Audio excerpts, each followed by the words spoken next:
Humans do what for fun? Commander Kell's translator device buzzed and clicked, struggling to decipher the bewildering scene unfolding before him. Around the muddy expanse of the training field, rows of human cadets marched through the downpour, rain pelting their determined faces. Shouts of encouragement mixed with biting insults as instructors, clad in dark green uniforms, bellowed commands. To Kell's eyes, the display was more chaotic than disciplined, an apparent exercise in madness masquerading as military training. Kell, a commander from the Cash Fleet, a species known for its advanced warfare tactics, calm intellect, and reliance on precision, found himself questioning everything he had assumed about human military training. His blue-skinned aide, Lieutenant Varric, adjusted his gaze uneasily, his antennae twitching as he took in the bizarre scene. "Sir," Varric stammered, glancing nervously at the drenched cadets.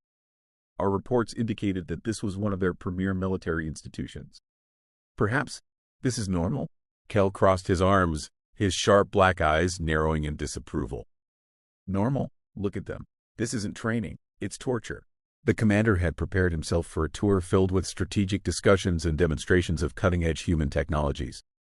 What he hadn't anticipated was witnessing a descent into primal chaos. Around him, cadets slogged through the muck, slipping and falling, only to rise and continue without hesitation. Kell began to suspect that his and the humans' concepts of military training were separated by an unbridgeable gulf. His thoughts were interrupted by the arrival of a human officer, striding confidently toward him. The officer's uniform was soaked, yet his face bore a grin that seemed entirely inappropriate for the grim weather. "Commander Kell," the human barked, extending a hand that Kell cautiously accepted. "I'm Major Harlow, your guide for today." "Welcome to West Point." Kell nodded stiffly, his translator accurately capturing the human's enthusiasm.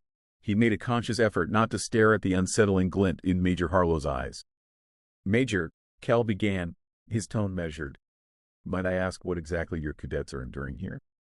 Harlow laughed heartily, the sound carrying over the din of the rain.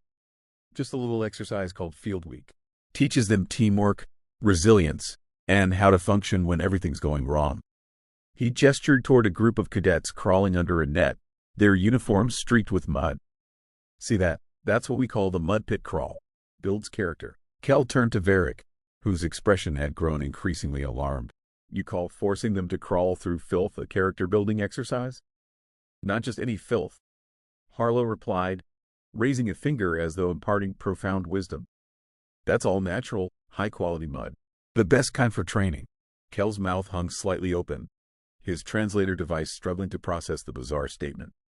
Varric leaned in, whispering, "Perhaps it's a metaphor, sir. They might be speaking figuratively." "I wish it were that simple," Kell muttered, watching as a cadet slipped face first into the muck. The young human simply wiped the mud off his face and continued without hesitation. It was as though they thrived in adversity. The Cash trained their soldiers in simulations and controlled environments, where physical discomfort was minimized to avoid distraction. Yet here, humans seemed to embrace discomfort as though it were essential. "Come on," Harlow said, gesturing for them to follow. "This is just the beginning." The trio moved toward a nightmarish obstacle course, a labyrinth of rope climbs, towering walls, barbed wire, and a water-filled trench that looked designed to break wills. Kell's stomach churned. "What is this for?" he asked, dreading the answer. "This is the Crucible," Harlow announced proudly. "It's the final test of their training. They go through it sleep-deprived and hungry.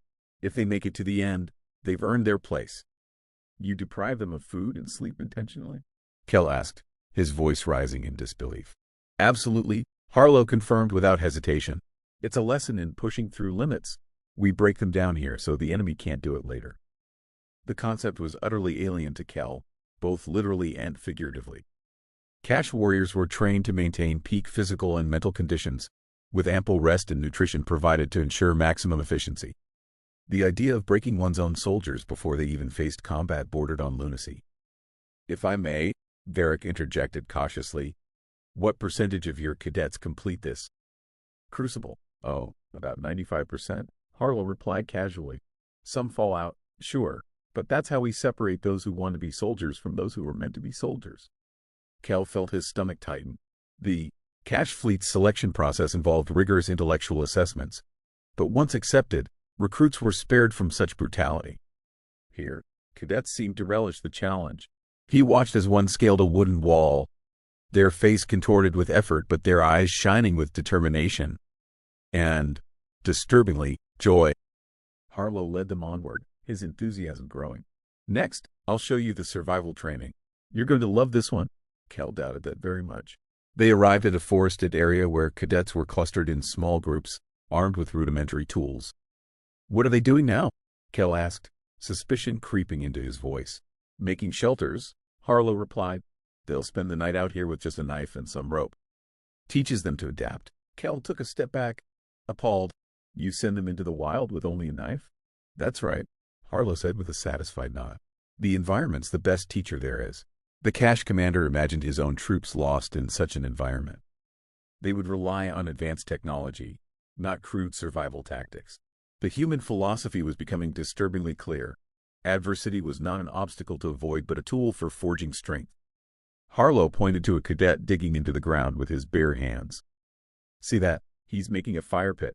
Can't survive without warmth. Kel glanced at Varric, who was scribbling notes furiously, his antennae quivering with stress. This wasn't what they had expected. Reports described humans as formidable warriors, but the reason was now glaringly evident. These Deathworlders honed themselves in the most extreme conditions, wearing their struggle as a badge of honor. How do they endure this? Kel asked, barely masking his growing concern. Harlow grinned. Simple. They embrace it. You see, Commander, humans don't just survive adversity. We thrive on it. Kel swallowed hard, his gaze returning to the cadets. They were drenched, cold, and hungry, yet somehow undeniably alive. Commander Kel followed Major Harlow through the dense forest, his boots sinking slightly into the damp ground. The human officer's energy was relentless, in stark contrast to the somber, calculated demeanor Kel and his cache counterparts typically maintained. For a species that thrived on logic and order, this entire experience felt like venturing into the irrational heart of chaos. As they approached another group of cadets, Kel's translator buzzed again, interpreting their shouting. The humans were loudly debating the best way to construct a makeshift bridge across a muddy stream. Despite their differing opinions, there was no hostility, only determination and teamwork. Notice how they're working together? Harlow asked, gesturing with pride. We don't just teach individual toughness here. We teach them how to rely on each other. That's the real secret of human strength, unity under pressure. Kel glanced at the group. One cadet fell knee-deep into the muck while securing a support beam, their soaked uniform clinging to their skin. Instead of frustration or retreat, the cadet laughed, and called out for a teammate to toss them another plank. Within moments, the group resumed their work with renewed vigor. The cache commander turned to Varric, who looked as if he might faint. Do you see this, Lieutenant? They revel in discomfort. They turn hardship into camaraderie. Varric gulped audibly. It's unnatural, sir. Their resilience is bordering on reckless. Kel said nothing but silently agreed. He had read about the human concept of gallows humor, their peculiar ability to laugh in the face of adversity. Seeing it in action was another matter entirely. It was both unnerving and, dare he admit it, inspiring. They arrived at a clearing where a handful of instructors were overseeing what could only be described as a brutal simulation. Cadets were dragging weighted sleds through the mud while others hauled heavy logs over their shoulders. Kel winced as he watched one cadet stumble under the weight, their knees buckling. Before he could ask if medical attention was required, the fallen cadet's teammates rushed in, grabbing the log and helping their comrade to their feet. That's what it's all about, Harlow said, his voice thick with pride.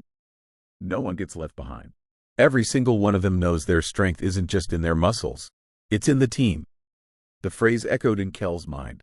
Strength in the team. The cache military valued collective strategy, but their approach was cerebral, not physical. Soldiers worked in unison, but the bonds were professional, not forged in shared struggle. These humans, however, seemed to create an unbreakable unity through hardship itself. Major, Kel began, his voice more curious than critical now. What compels them to endure this? Surely not every human embraces such extremes. Harlow nodded knowingly, as if he had been waiting for this question. You're right, Commander. Not everyone is cut out for this. But for those who are, It's not just about the physical challenge. It's about proving to themselves and to each other that they can overcome anything. It's about pride, duty, and, honestly, a little bit of stubbornness. Humans hate giving up more than anything else. Kel thought back to the histories he had studied before arriving on Earth. Humanity's past was littered with wars, famines, and natural disasters. Time and again, they had faced near extinction, yet here they were, thriving. This training wasn't just about preparing for war. It was a reflection of their very nature. Adversity was woven into the fabric of their being. You break them, Kel said, and then you rebuild them into something stronger. Harlow smiled. Exactly. The group moved toward the final area of the training ground, a makeshift combat zone where cadets were engaged in simulated battles. Explosions echoed across the field as instructors lobbed flashbangs and smoke grenades to disorient the trainees. Amid the chaos, cadets navigated trenches, coordinated flanking maneuvers, and provided cover fire for their teammates. Kel watched in awe as one cadet, covered in soot and mud, pulled another to safety after a simulated injury. The fallen cadet wrapped an arm around their rescuer's shoulder, shouting, "I'm not dead yet." Before both dove into a trench. "Remarkable," Varric whispered, his voice tinged with reluctant admiration. "They treat every setback as if it's just part of the plan." Harlow chuckled. "That's the spirit. Improvisation is key. Sure, we teach tactics, but no battle plan survives first contact with the enemy. That's why we focus on adaptability and grit. It's not about avoiding the storm. It's about learning how to weather it." The cache commander finally understood. This was more than training. It was transformation. The humans weren't just preparing for combat. They were forging a mindset, an identity. Where other species might falter under pressure, humans grew stronger, feeding off the very challenges that sought to break them. As the day concluded, Kel and Varric stood with Harlow overlooking the field. The cadets, exhausted and battered, had gathered for a final debrief. Despite their obvious fatigue, their faces were alight with a sense of accomplishment. "Major," Kel said after a long silence, "I must admit, I did not anticipate what I have witnessed today. Your methods are unconventional, to say the least." Harlow smirked. "That's one way to put it. But I can see now," Kel continued, his voice steady, "why your species has earned its reputation. You do not merely survive adversity. You conquer it. If I am to lead effectively against a human force in the future, I must understand that my calculations alone will not suffice. I must account for something far less tangible and far more formidable. Your spirit." Harlow clapped him on the back, causing Varric to flinch.